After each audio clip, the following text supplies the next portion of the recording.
السلام علیکم بچوں، how are you? Hope all of you are fine, safe and sound. آج ہم نے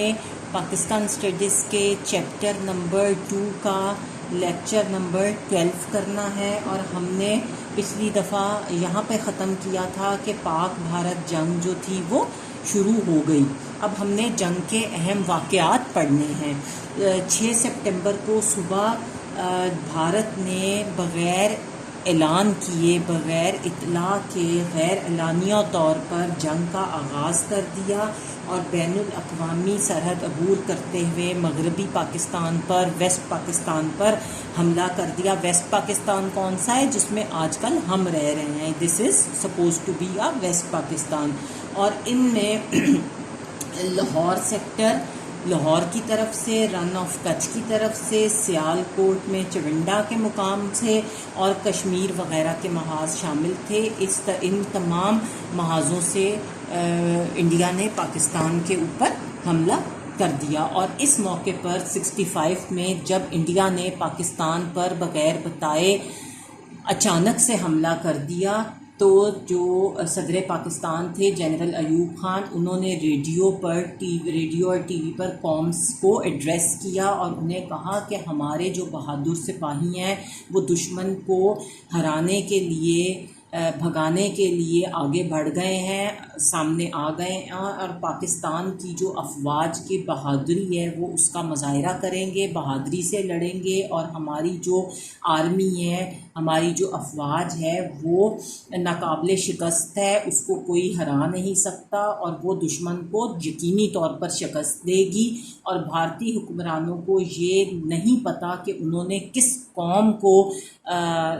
آواز دی ہے، کس قوم کو للکارا ہے، کس قوم کو آواز دی ہے۔ اور پاکستان کی جو فوج کے جوان ہیں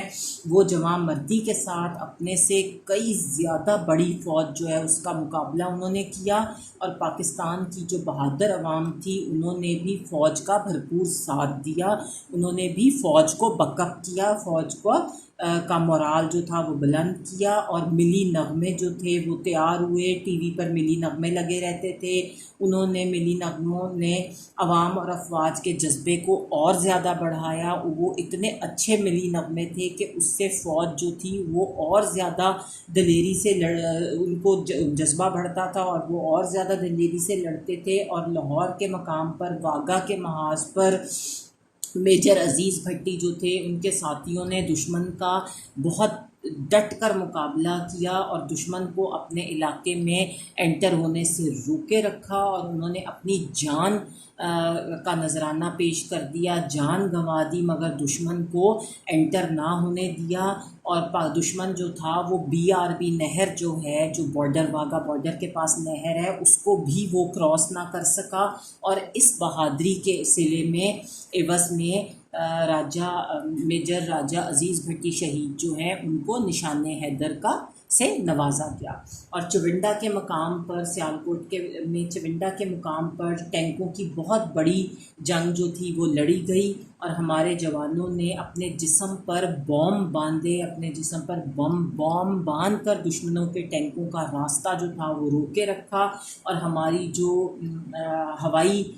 جو ہماری فوج تھی، ہماری جو فضائیہ تھی، اس نے بھی اپنی صلاحیت سے بڑھ کر دشمن کا مقابلہ کیا۔ جتنی کیپیبلٹی ہماری ایئر فورس میں تھی اس سے زیادہ بڑھ کر انہوں نے دشمن کا مقابلہ کیا، اور صرف شروع کے 3 دنوں میں ہی بھارتی فضائیہ جو تھی اس کی کمر توڑ دی، اور اپنی جو تھی وہ بالادستی جو تھی وہ قائم کر دی۔ اور فضائی جنگ میں جو ہمارے اسکواڈن لیڈر تھے MM عالم شہید، ان کا نام جو ہے ہمیشہ کے لیے تاریخ میں رقم ہو گیا، اور انہوں نے صرف 1 منٹ میں MM عالم نے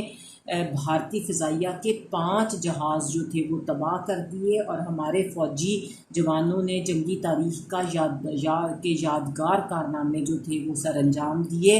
اور شہادت کا رتبہ جو تھا وہ پایا، اور عوام کا جذبہ بھی اس موقع پر دیکھنے کے قابل تھا۔ یہ MM عالم جو ہیں اسکواڈن لیڈر، یہ وہی ہیں جن کے نام پر ہماری لاہور کی مشہور MM عالم اسٹریٹ جو ہے وہ بھی ان کے نام پر رکھی گئی تھی۔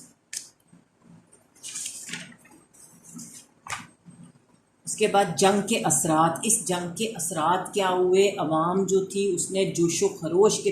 پیش نظر پاکستان کے 3 جو شہر تھے، لاہور، سرگودا اور سیالکوٹ، ان کو ہلال استقبال سے نوازا، اس کا خطاب دیا، اور اس جو جنگ کی بدولت پاکستان کے عوام میں انٹیگریشن آئی، نیشنل انٹیگریشن آئی، قومی یکجہتی، یونٹی کی روح پیدا ہوئی، اور پوری قوم نے اپنے ذاتی اندرونی اختلافات کو، جتنے بھی آپسی اختلافات تھے، ان کو بھلا دیا، اور ایک ہو کر ڈسپلن کے ساتھ حملہ آور دشمن کا مقابلہ کیا. اور صدر پاکستان کی اپیل پر پوری قوم نے دل کھول کر چیریٹی دی، چندہ دیا. نوجوانوں نے ہسپتالوں میں جا کر زخمی فوجی بھائیوں کو خون دیا، اور اس جنگ میں ہمارے جو اسلامک نیبرنگ کنٹریز تھے، جو ہمارے اسلامی ممالک تھے، بردرلی کنٹریز تھیں، انہوں نے پاکستان کا بہت ساتھ دیا، اور اس جنگ کی وجہ سے پاکستان کا جو ڈیفنس تھا وہ اور زیادہ مضبوط ہو گیا، اور پاکستان نے وقار کے ساتھ، ڈگنیٹی کے ساتھ کشمیر کے ایشو پر بھی بات کی. اور ہر سال 6 سپٹمبر کا دن جو ہے وہ جوش و خروش سے منایا جاتا ہے، تاکہ ہم دشمنوں کو یہ بات بتا سکیں کہ تمام جذبے جو ہیں، ہمارے سچے جذبے جو ہیں، وہ آج بھی اپنے وطن کے لیے ہیں. اور 6 سپٹمبر 65 کی صبح جب بھارت نے پاکستان پر حملہ کیا، تو اس کے جواب میں ہماری فوج نے اس طرح وطن کا دفاع کیا کہ اس کی مثال جو ہے وہ پوری تاریخ میں نہیں ملتی. اور بھارت جو تھی، وہ پاک بھارت جو ہر کوئی جو تھا اپنے اپنے انداز میں وطن کے لیے قربانی دینے کے لیے بے قرار تھا. اور فوج کے ساتھ ساتھ جو پاک بھارت جنگ تھی، اس میں عوام کے جذبے اور دوائیں جو تھیں، ان کی بدولت ہی پاکستان کو جو تھی وہ فتح حاصل ہوئی، اور دشمن جو تھا اس کے دانت کھٹے ہو گئے، اس کو شکست کا سامنا کرنا پڑا. اور ملک اور قوم کی حفاظت کرنے والے ہمارے بہادر جوانوں کو ہم سلام پیش کرتے ہیں، جنہوں نے اپنی زندگیوں کی پرواہ نہیں کی اور شہادت کا جو تھا وہ رتبہ وہ پایا. اس کے بعد معاشی ترقی جو کہ جنرل ایوب خان کے دور میں ہوئی، اس جنرل ایوب خان کے دور میں معاشی ترقی کی جو ایوریج سالانہ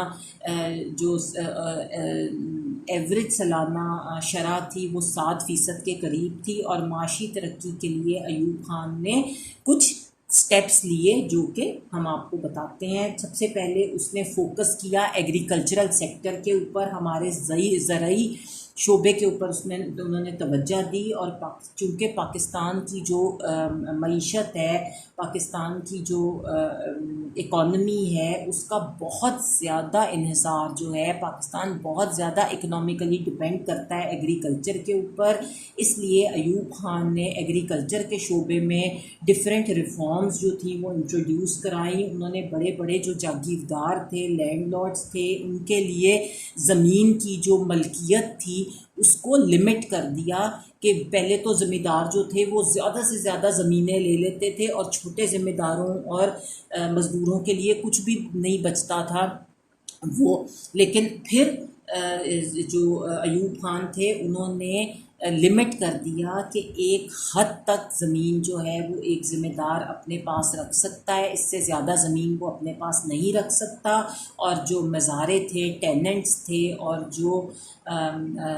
کسان تھے، ان میں باقی کی زمین جو تھی وہ تقسیم کر دی، اور زیادہ پیداوار دینے والے ایسے بیج انٹروڈیوس کرائے جس سے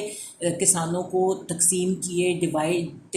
ان میں بانٹے، جس سے زیادہ پروڈکشن جو تھی، زیادہ جو پروڈیوس جو تھی وہ فصلیں دیتی تھیں. اور کیمیائی کھاد کے جو کیمیکل جو فرٹیلائزرز تھے ان کے استعمال کو بھی بڑھایا، اور زراعت کے شعبے میں ٹریکٹرز، ہارویسٹرز اور تھریشرز وغیرہ جو تھے ان کو انٹروڈیوس کرایا. اور سب سے بڑی بات یہ کہ کسانوں کو ایزی کنڈیشنز کے اوپر قرضے جو تھے وہ دیے، تاکہ غریب کسان جو ہیں وہ نئی مشینری، کھادیں اور بیج خرید سکیں، اور اس کے علاوہ جو اریگیشن کا سسٹم تھا، آبپاشی کا سسٹم تھا، جو فصلوں کو پانی پہنچانے کا سسٹم تھا، اس کا نظام جو تھا وہ بھی بہتر کیا، اور بہت سے نہریں، ڈیم اور بیراج بنائے تاکہ فصلوں کو پانی جو ہے وہ پراپر طریقے سے پہنچ سکے اس کے، کیونکہ پہلے یہ ہوتا تھا کہ ذمہ دار، جو بڑے بڑے ذمہ دار تھے وہ تو فصلوں کو پانی دے دیتے تھے، لیکن جو چھوٹے کسان تھے، چھوٹے زمیندار تھے، وہ پانی سے محروم رہ جاتے تھے۔ لیکن اس کے بعد اس حکومت میں آبپاشی کے نظام کو، اریگیشن کے سسٹم کو، فصلوں کو پانی دینے کے نظام کو بہتر کیا گیا، بہت سے ڈیم، بیریجز بنائے، اور اس کے علاوہ ٹیوب ویلز بھی لگائے تاکہ جو ایگریکلچر ہے اس کے لیے پانی جو ہے وہ میسر آ سکے۔ اس کے بعد صنعتی شعبے پر بھی توجہ دی، فوکس کیا انڈسٹریل سیکٹر کے اوپر۔ ایوب خان کے دور حکومت میں ایوب خان نے 58 میں جب مارشل لاء لگا تو اس کے مارشل لاء کے بعد نئی صنعتی پالیسی کا اعلان کیا گیا، نئی انڈسٹریل پالیسی جو تھی وہ بنائی گئی، اور ملک میں جو نئی انڈسٹریز تھیں ان کو قائم کیا گیا، جس کا مقصد یہ تھا کہ عوام جو ہے، لوگ جو ہیں، ان کو امپلائمنٹ ملے، روزگار ملے، اور صنعتی برآمدات میں اضافہ کیا گیا۔ جو صنعتی چیزیں تھیں ان کی ایکسپورٹ کے اوپر جو تھا وہ سٹریس کیا گیا کہ ہماری ایکسپورٹ اچھی ہونی چاہیے، اور جو چھوٹی صنعتیں تھیں جنہیں اسمال انڈسٹریز کہتے ہیں ان کو ترقی دی گئی، ان کو بڑی صنعتوں میں کنورٹ کیا گیا، اور صنعت کار جو تھے ان کو ٹیکسز میں اور را مٹیریل کی جو امپورٹ تھی اس پر بھی چھوٹ دی گئی، اس پر بھی ان کو کافی ریلیکسیشن دی گئی تاکہ وہ جو ہے اپنے کام پر زیادہ توجہ دے سکیں اور ان لمیٹیشنز کی پرواہ نہ کریں۔ اور پھر ٹیکنیکل ٹریننگ کا بھی انتظام کیا گیا تاکہ لوگوں کو ٹیکنیکلی ٹرین کیا جا سکے تاکہ وہ صنعتوں میں کام کر سکیں اور صنعتوں کے لیے پروڈکٹیو امپلائیز جو ہیں وہ ثابت ہوں، اور جو بیرونی جو سرمایہ کار تھے، جو دوسرے ممالک میں پاکستانی رہتے تھے یا جو دوسرے ممالک کے لوگ جو تھے وہ ملک میں سرمایہ کاری کرنا چاہتے تھے اپنے ملک میں، ان کو بھی انسینٹیوز دیے، اور 59 میں ایک انویسٹمنٹ پروموشن بیورو کا قیام جو تھا وہ عمل میں آیا، IPB، اور صنعتی شعبوں کی مدد کے لیے سائنسٹیفک تحقیق میں بھی اضافہ کیا جائے تاکہ جو بھی صنعتیں لگائیں وہ ریسرچ کے بعد لگائیں، اور جو سائنٹیفک تحقیق تھی اس کو بڑھانے کے لیے Pakistan council of scientific and industrial research کا قیام عمل میں آیا، اور 61 میں پاکستان انڈسٹریل ڈیولپمنٹ بینک بھی جو تھا وہ اسٹیبلش کیا گیا، جس کا مقصد جو تھا وہ صنعتوں کو ڈیولپ کرنے کے لیے لمبے اور چھوٹے عرصے کے جو قرضے تھے، لانگ ٹرم اور شارٹ ٹرم جو لونز تھے وہ دیے گئے لوگوں کو، اور Pakistan industrial credit and investment corporation کا قیام بھی عمل میں آیا، جس نے اسٹیٹ بینک آف پاکستان کی ایڈ کی مدد سے صنعتوں کی مالی مدد کی، صنعتوں کو فائنینشلی سپورٹ کیا، اور ایکسپورٹ بونسز جو تھے ان کی اسکیم کا بھی آغاز کیا۔ اس کے بعد جنرل ایوب خان کے دور میں تعلیمی اور سماجی شعبوں میں بھی بہتری آئی، بہت سی اصلاحات ان شعبوں میں بھی لائی گئیں، اور اسکولوں کے لیے نیا سلیبس جو تھا وہ بنایا گیا، نئی جو سلیبس، نئی بکس جو تھیں، نئی درسی کتابیں جو تھیں ان کی چھپائی گئیں، اور مختلف صوبوں میں ڈفرینٹ پروونسز میں ٹیکسٹ بک بورڈز جو تھے وہ قائم کیے گئے، نئے اسکول بنائے، نئے کالج اور یونیورسٹیاں بنائی گئیں، اور جو ہمارے سماجی شعبے کی ترقی تھی اس کے لیے ہماری جو فیملی پلاننگ تھی اس کے لیے بھی فیملی پلاننگ کا پروگرام، فیملیز کو کنٹرول کرنے کے لیے فیملی پلاننگ کا پروگرام انٹروڈیوس کرایا گیا، اور ایوب خان کے دور میں ملکی ترقی میں اضافہ ہوا، اور آج بھی ہماری معاشی ترقی کے لحاظ سے ایوب خان کا جو دور ہے وہ بہت زیادہ ایگزمپلری سمجھا جاتا ہے، مثالی سمجھا جاتا ہے۔ اس کے بعد ایوب خان کے دور کے 5 سالہ ترقیاتی منصوبے تھے وہ بھی اس نے انٹروڈیوس کرائے،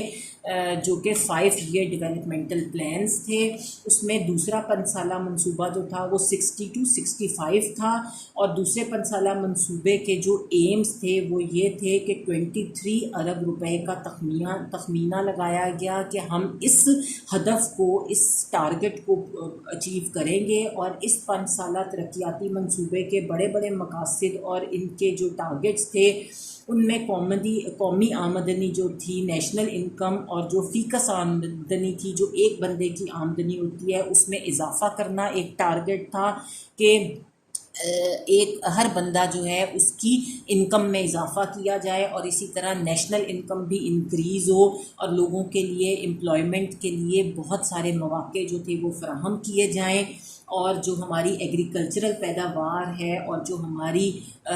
بڑی اور جو ہماری لارج اسکیل اور جو ہماری میڈیم اسکیل جو انڈسٹریز ہیں ان کی جو پروڈکشن کیپیبلٹی ہے اس کو بھی بڑھایا جائے، اور جو ہماری کاٹیج انڈسٹری اور اسمال انڈسٹری ہے اس کی بھی پروڈکشن کو بڑھایا جائے، اور ہماری جو ایکسپورٹس ہیں ان کو زیادہ کیا جائے۔ اس کے بعد دوسرا 5 سالہ ترقیاتی منصوبہ جو تھا وہ ہمارا خاصی کامیابی اس کو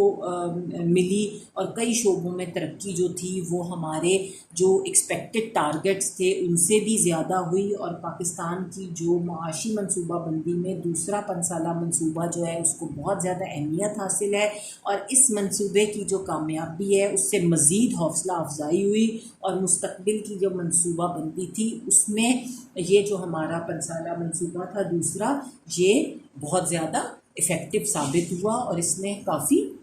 مدد جو تھی وہ فراہم کی۔